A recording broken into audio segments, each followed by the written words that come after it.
गांव में आदित्य और अशोक नाम के दो गरीब भाई रहा करते थे। दोनों गांव में छोटी मोटी मजदूरी करके किसी तरह अपना गुजारा किया करते थे।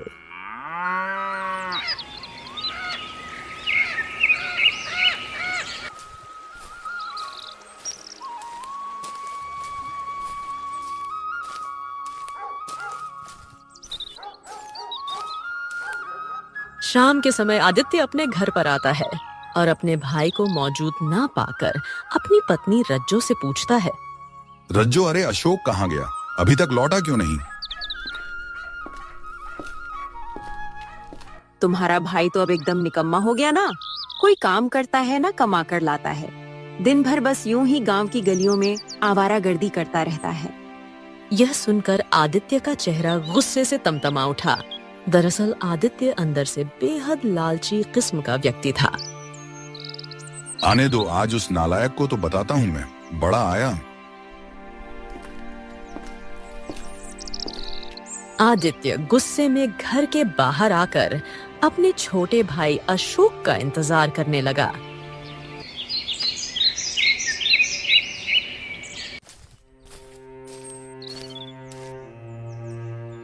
क्यों रे, कहाँ मर गया था तू? भैया वो काम की तलाश में गया था। बड़ा आया काम की तलाश में।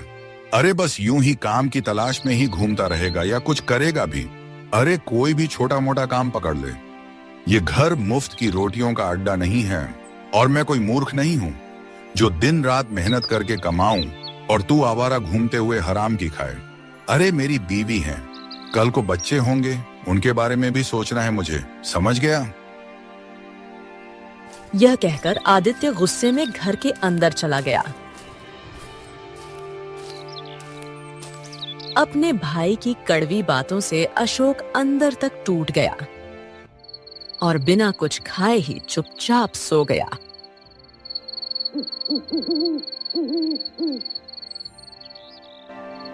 तुम्हें पता है तुम्हारे भाई ने खाना तक नहीं मांगा। चलो अच्छा ही हुआ, एक वक्त का खाना तो बचा। ये सब ठीक है, लेकिन कल को जब हमारे बच्चे होंगे तब तुम अपने भाई का क्या करोगे? अरे सीधा सीधा बोलो रज्जो, कहना क्या चाहती हो? तुम मूर्ख के मूर्ख ही रहोगे। आज वो कुंवारा है इसलिए चुप है। कल को उसकी भी बीवी आएगी और वो भी इस घर में हिस्सा मांगेगी। आधा घर तो उसके हिस्से में चला जाएगा, फिर हमारे बच्चों के लिए क्या बचेगा? यह सुनकर आदित्य एकदम चौंक गया। अच्छा, तो फिर क्या करना चाहिए रज्जो? करना क्या है, उसे साफ कह दो, या तो काम करके घर का खर्चा उठाए वरना घर छोड़ दे। जो नहीं कमाता उसका इस घर पर कोई हक नहीं। आदित्य तो वैसे ही मन लंबे समय से अपने भाई को घर से निकालने की योजना बना रहा था।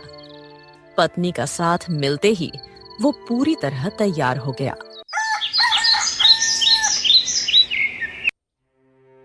देखो भाई अशोक, मैं क्या कह रहा हूं कि पिताजी ने यह घर हमारे नाम बराबर बराबर किया था, लेकिन अब तो तुम मेरी ही कमाई की रोटी खा रहे हो। अब भैया आप कहना क्या चाहते हैं? मैं कुछ समझ नहीं पाया। अरे इसमें समझने ना समझने वाली क्या बात है? देखो भाई, सीधी बात है, मैं घुमा फिरा के नहीं कहूंगा। अब या तो घर छोड़ दो या फिर आज तक जितना भी खाना खाया है उसकी एक एक पाई लौटा दो, बस। अशोक की आंखों में आंसू आ गए। उसने कुछ नहीं कहा और चुपचाप अपना सामान समेटकर घर से निकल गया।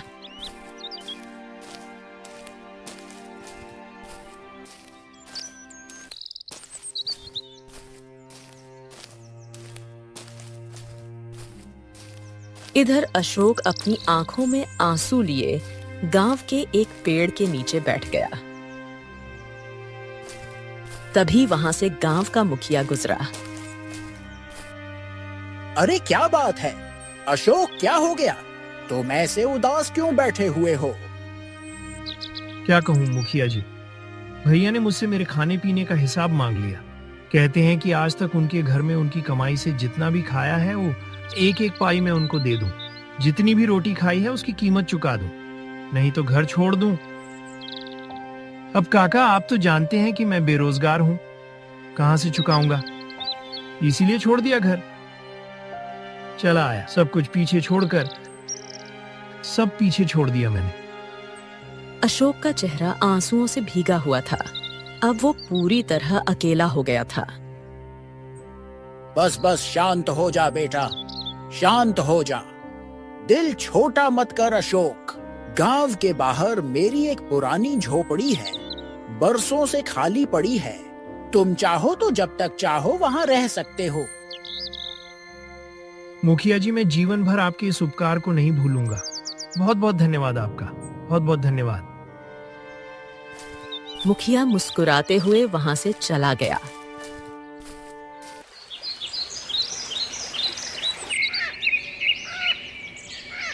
और अशोक अगले ही दिन उस झोपड़ी में रहने चला गया।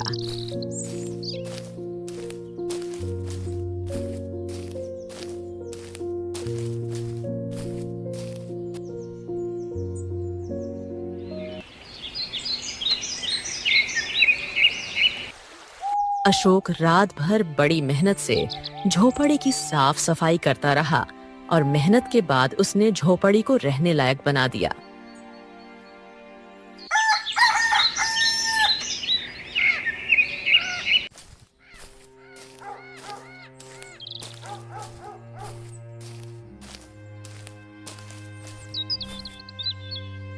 हाँ, अब बताओ अशोक, आगे क्या करोगे? मुखिया जी, मैं कोई बड़ा काम तो नहीं जानता, बस मजदूरी करना ही आता है मुझे। देखो बेटा, गांव छोटा है, यहाँ मजदूरी का काम मुश्किल से मिलता है, लेकिन जंगल में लकड़ियाँ काटो और दूसरे गांव में बेचो, यह बड़ा अच्छा काम है। लकड़ियाँ अच्छे दामों में बिकती हैं और कमाई भी बढ़िया हो जाती है। अशोक को मुखिया की सलाह पसंद आई।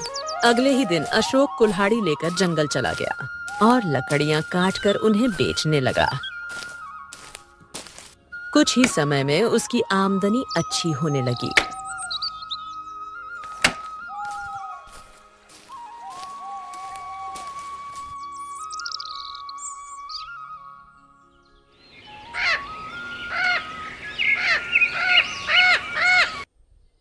तुम मजदूर के मजदूर ही बने रहे और तुम्हारा छोटा भाई लकड़ियां बेच बेच कर अब धनवान बन रहा है। सुनने में तो मेरे भी आया है भाग्यवान कि लकड़ी बेचने में उसको बहुत ही खरा मुनाफा हो रहा है। हाँ, तो फिर तुम भी जंगल जाकर लकड़ियां काटो और गांव में बेचो, क्या पता हमारी किस्मत भी बदल जाए। आदित्य ने अपनी पत्नी की बातों पर गंभीरता से विचार किया और अगले दिन कुल्हाड़ी लेकर जंगल की ओर चल पड़ा।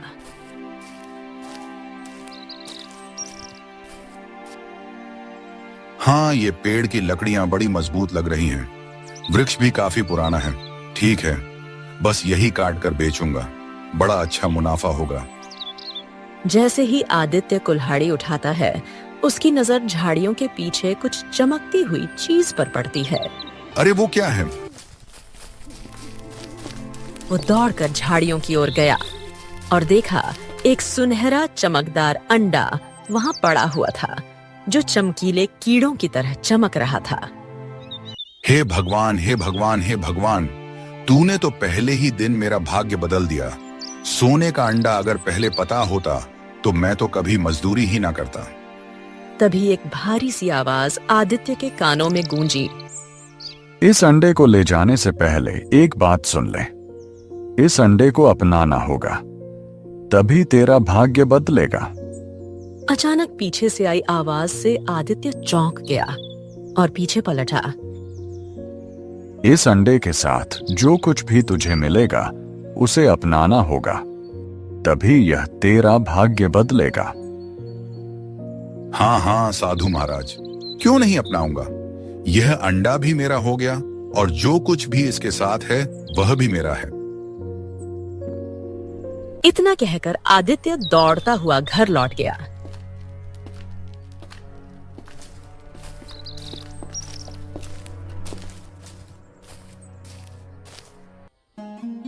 अरे ये अंडा तो काफी बड़ा लग रहा है और ये पूरा सोने का है, कहाँ से मिला?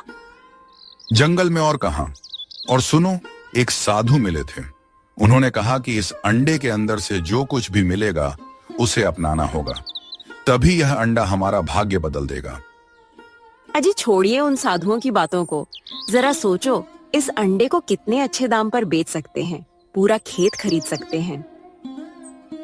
हाँ, बात तो तुम सही कह रही हो। वैसे भी बस साधु पहेलियों में बातें कर रहा था, जो मिलेगा अपना होगा। अरे जब सोने का अंडा ही मिल गया है, बस अंडे का मिलना ही तो मेरे भाग्य का बदलना है। आदित्य की आंखों में चमक आ गई। एक काम करता हूँ भाग्यवान, कल सुबह ही राजगढ़ जाकर इसे अच्छे सुनार को बेच आता हूँ।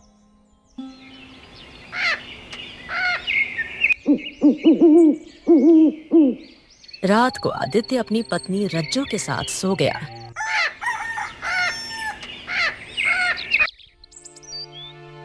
अरे ओ रज्जो, मेरी प्यारी रज्जो, उठो उठो, मैं राजगढ़ की ओर जा रहा हूँ। रज्जू उठकर बैठ गई।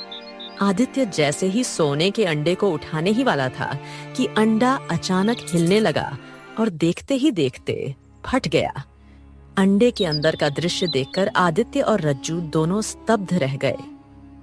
अरे इसके अंदर तो मैना पक्षी है और यह तो घायल लग रही है, बहुत ही बीमार है। मैना पक्षी धीरे धीरे आंखें खोलकर उन्हें देखने लगी। अरे लेकिन भाग्यवान साधु महाराज ने तो कहा था कि अंडे के अंदर जो कुछ भी होगा उसे अपनाना होगा, लेकिन यह तो बहुत ही घायल और एक बीमार मैना है। अगर इसे घर में रखेंगे तो फालतू में गंदगी करेगी और हो सकता है बीमारी भी फैला दे। बताओ तुम क्या कहती हो? तुम सही कह रहे हो। तो फिर इसका क्या करें? इसे फेंक देते हैं। अरे नहीं नहीं नहीं, इसे फेंकते नहीं हैं।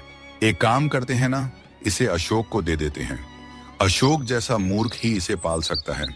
हमें तो बस सोने के अंडे से मतलब है। ऐसे में चिड़िया भी सुरक्षित, अंडा भी हमारे पास और बेचकर मुनाफा ही मुनाफा। हाँ, पहली बार तुमने कुछ सही कहा है। आदित्य मैना पक्षी को उठाकर सीधा अशोक की झोपड़ी की ओर चला गया। अपने बड़े भाई को देखकर अशोक चौंक गया।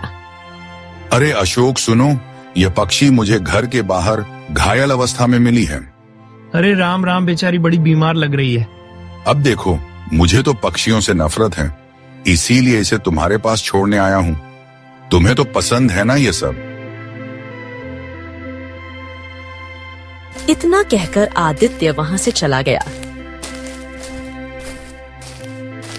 और सोने का अंडा लेकर राजगढ़ की ओर रवाना हो गया। इधर अशोक ने मैना की ओर देखा। उसकी आंखें कमजोरी से खुल भी नहीं रही थीं। ओहो, बेचारी तो बहुत ही कमजोर और घायल लग रही है। मुझे इसे वैद्य को दिखाना चाहिए।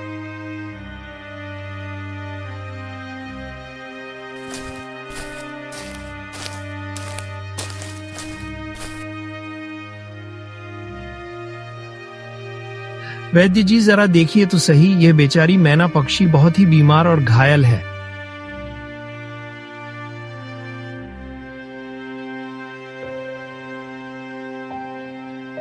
ये लो जड़ी बूटियां, सुबह दोपहर और शाम तीनों समय इसके जख्मों पर लगा देना। चिंता मत करो, कुछ ही समय में ठीक हो जाएगी।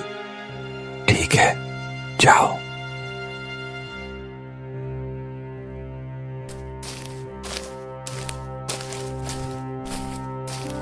अशोक मैना को लेकर झोपड़ी लौट आया और दिन रात उसकी सेवा में लग गया।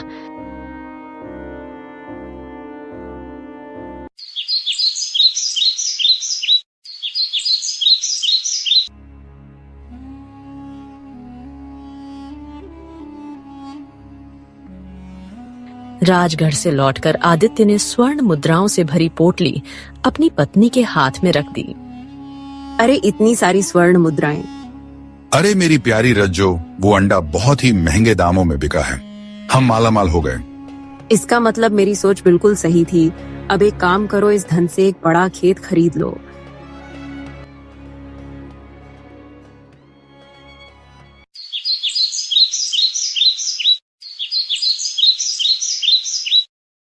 अगले ही दिन आदित्य ने एक विशाल खेत खरीद लिया और खेती करने लगा।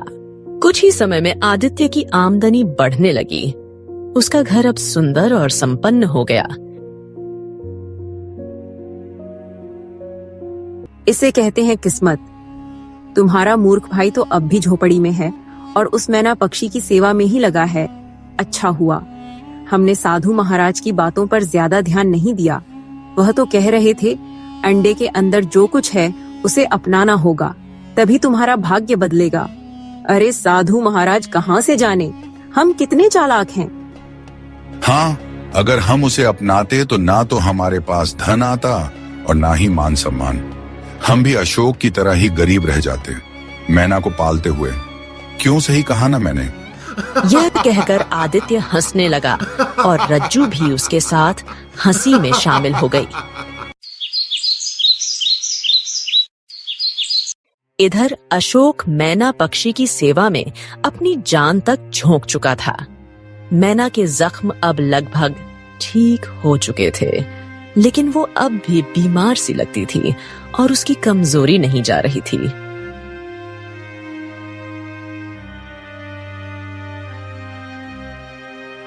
ओहो, तुम्हारे सारे जख्म तो भर गए हैं, लेकिन न जाने कौन सी बीमारी है तुम्हें जो ठीक होने का नाम नहीं ले रही। वैद्य जी भी कह रहे थे कि उन्होंने हर तरह की जड़ी बूटी आजमा ली, लेकिन कुछ असर नहीं हो रहा। क्या करें? अशोक इतना ही बोल पाता है कि अचानक मैना पक्षी उसकी ओर देखकर इंसानी आवाज में बोल उठती है। मेरी बीमारी जड़ी बूटियों से ठीक नहीं होगी अशोक। मैना के मुंह से इंसानी आवाज सुनकर अशोक चौंक गया। डर से वो पीछे हट गया और उसे घबरा कर देखने लगा। डरने की जरूरत नहीं है अशोक, कम से कम तुम तो मत डरो।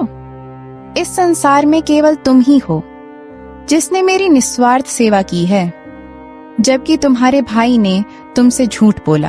अरे क्या मतलब है तुम्हारा? मेरे भाई ने मुझसे झूठ बोला? क्या तुमने नहीं देखा तुम्हारे भाई के दिन अचानक कैसे बदल गए? वो जो एक मामूली मजदूर था, आज उसके पास खेत है, धन है, मान सम्मान है। हाँ, लेकिन भैया शुरू से मेहनती थे, तो हो सकता है कि उन्होंने कोई व्यापार किया हो और मुनाफा हो गया हो। नहीं, तुम्हारे भाई को जंगल में एक सोने का अंडा मिला था। उसी अंडे से मैं निकली थी, घायल और बीमार अवस्था में, लेकिन उसने मुझे नहीं अपनाया, तुम्हें सौंप दिया और स्वयं सोने का अंडा बेचकर राज्य में धन कमाने चला गया। यह सुनकर अशोक गहरी सोच में डूब गया। वैसे मुझे इस बात का कोई अफसोस नहीं है।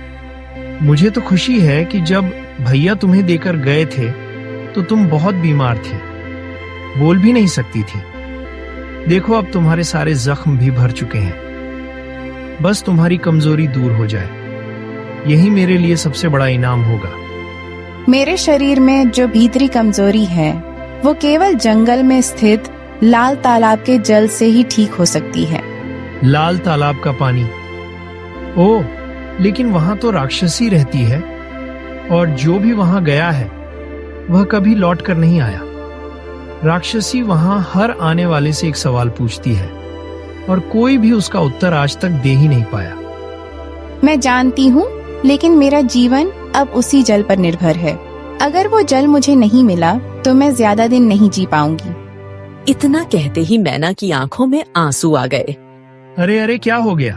क्या हो गया? मैं अपनी सेवा को व्यर्थ नहीं जाने दूंगा। ठीक है, चिंता मत करो, मैं तुम्हें ठीक करने के लिए हर कोशिश करूंगा। अगर लाल तालाब का जल तुम्हारा इलाज है, कोई बात नहीं, मैं वो लेकर आऊंगा।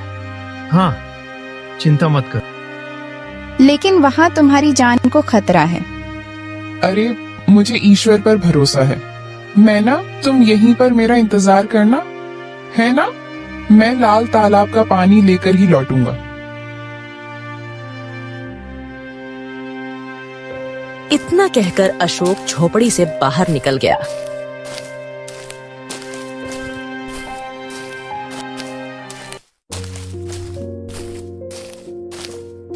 अशोक गांव की सीमा पर पहुंचा ही था कि सामने से गांव का मुखिया मिलता है।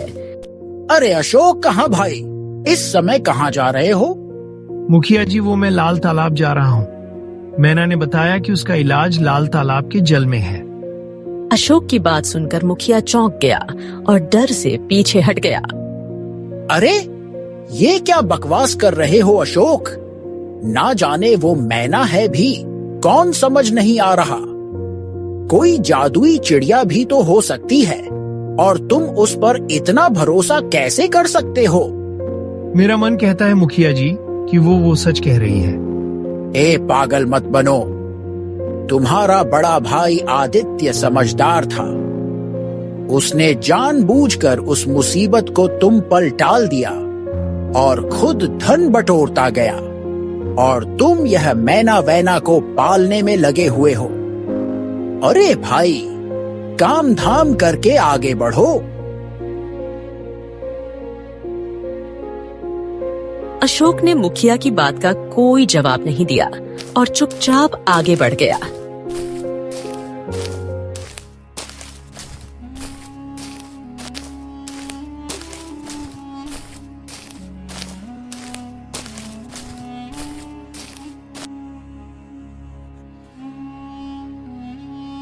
अरे जाओ भाई, जाओ, अपने भाई को रोको। वो लाल तालाब जा रहा है, उसकी जान को खतरा है, खतरा। मुखिया की बात सुनकर आदित्य और उसकी पत्नी रज्जो जोर जोर से हंसने लगे। मुखिया जी, अब तो आपको सारी घटना समझ में आ ही गई होगी कि मैं कैसे धनवान बना। अब आपसे क्या ही छुपाना। अंडे के अंदर वही मैना थी जो मैंने उस अशोक को दे दी। अब वो उसका पालन पोषण कर रहा है। मुझे क्या करना है? उसे तो उसी समय उस मैना को बाहर फेंक देना चाहिए था, लेकिन वो तो सेवा करने बैठ गया।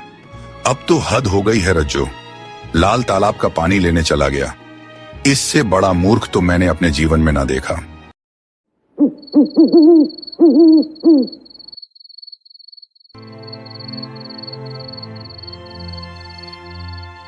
अरे कैसे भाई हो तुम? अरे तुम्हारा छोटा भाई मौत के मुंह में जा रहा है और तुम उसका मजाक उड़ा रहे हो। मुखिया जी, रात बहुत हो गई है। आप भी अपने घर जाइए, सोइए, और हमको भी चैन से सोने दीजिए। अशोक अब मेरा भाई नहीं रहा। मैं एक धनवान आदमी हूँ और मैं गरीबों से कोई रिश्ता नहीं रखता। चलिए, शुभ रात्रि, नमस्ते, जाइए। मुखिया गुस्से से तमतमाता हुआ वहां से चला गया।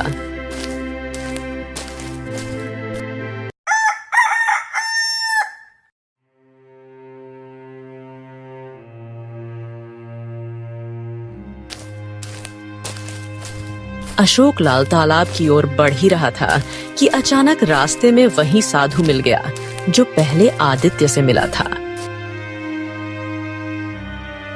रुको पुत्र, कहाँ जा रहे हो? अशोक ने साधु को देखकर सारा हाल सुना दिया। तो अब समझ में आया। अच्छा, क्या तुम्हें पता है लाल तालाब में राक्षसी वास करती है? हाँ साधु महाराज, मैं सब जानता हूँ, लेकिन मैं बस किसी भी तरह से मैना की जान बचाना चाहता हूँ। क्यों? एक साधारण पक्षी के लिए अपनी जान खतरे में क्यों डाल रहे हो? इंसानियत के नाते साधु महाराज।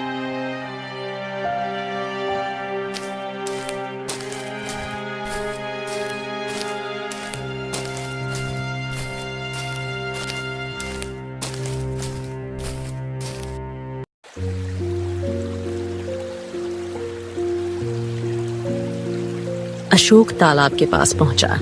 तभी जल से एक गंभीर आवाज गूंज उठी। इस तालाब का जल लेने से पहले एक प्रश्न का उत्तर देना होगा। पूछो। पहले ये बता, तू इस जल को क्यों लेने आया है? अशोक ने पूरी घटना विस्तार से बताई। कुछ देर सन्नाटा रहा, फिर वही आवाज गूंजी। लोग अपने लाभ के लिए जल लेते हैं। तू पहला इंसान है जो एक पक्षी की जान बचाने अपनी जान दांव पर लगा कर आया है। तुझसे कोई प्रश्न नहीं, जितना जल ले जाना है ले जा। अशोक ने तुरंत कलश में पानी भरा और वापस अपनी झोपड़ी की ओर रवाना हो गया।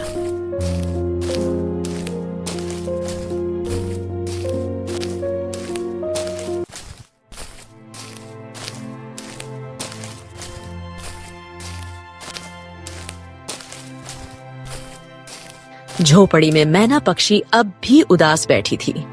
अशोक को देखकर उसकी आंखें चमक उठीं। तभी वहां मुखिया आ गया। अरे वाह वाह अशोक, तुम्हें देखकर बड़ी खुशी हो रही है। लगता है कि तुम पानी लाने में सफल रहे, है ना? हाँ मुखिया जी, मैं पानी ले आया। तभी आदित्य और रज्जो वहां पहुंच गए। अरे यह क्या? मैं तो यह सोचकर आया था कि अब तेरी मौत की खबर मिलेगी, लेकिन तू तो... अशोक ने कोई उत्तर नहीं दिया। वो सीधे कलश को मैना के आगे रखता है। हाँ अब लो मैना, पहले तुम जल पियो। मैं तुम्हें इस हालत में और नहीं देख सकता। पियो पियो, आराम से पियो। लो।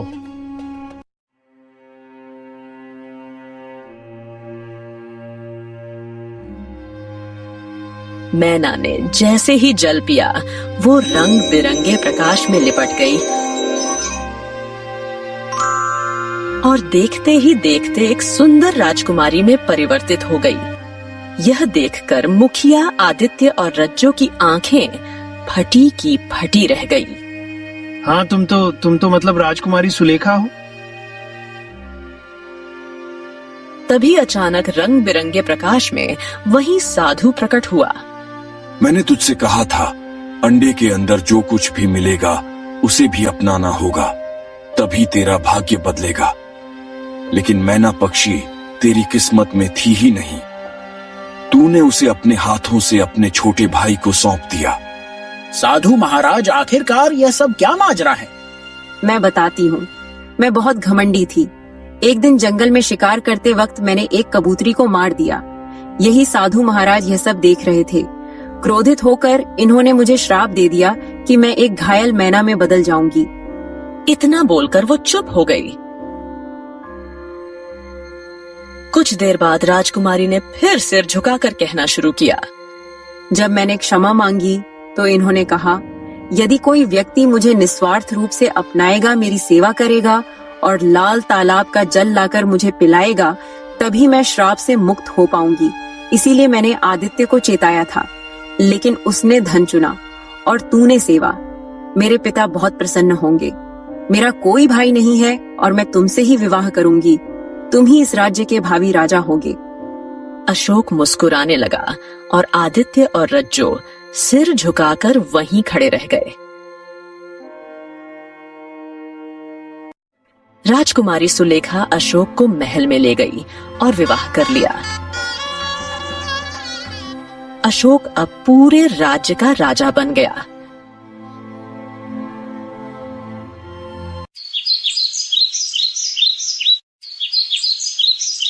वर्षों बीत गए।